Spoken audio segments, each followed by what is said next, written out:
काँग्रेसनं ताकदीची चाचपणी करणं चुकीचं नाही, संजय राऊत यांनी हे वक्तव्य केलं। उद्धव गटाचे उमेदवार पंजा चिन्हावर लढणार। नितेश राणे यांनी संजय राऊतांवर हा निशाणा साधला। नाही, मला असं वाटत नाही।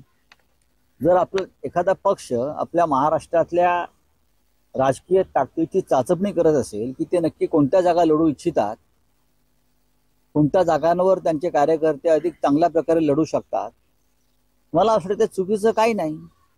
आम्ही सुद्धा म्हणजे माननीय उद्धव ठाकरे यांनी सुद्धा गेल्या काही दिवसापासून महाराष्ट्रातल्या 48 जागांचा अभ्यास आणि चाचपणी केलेलीच आहे। प्रत्येक पक्ष करतो। काँग्रेस पक्षाने मातोश्रीकडे प्रस्ताव पाठवलाय की उभाटा मातोश्रीमध्ये उभाटा काँग्रेसमध्ये विलीन करा।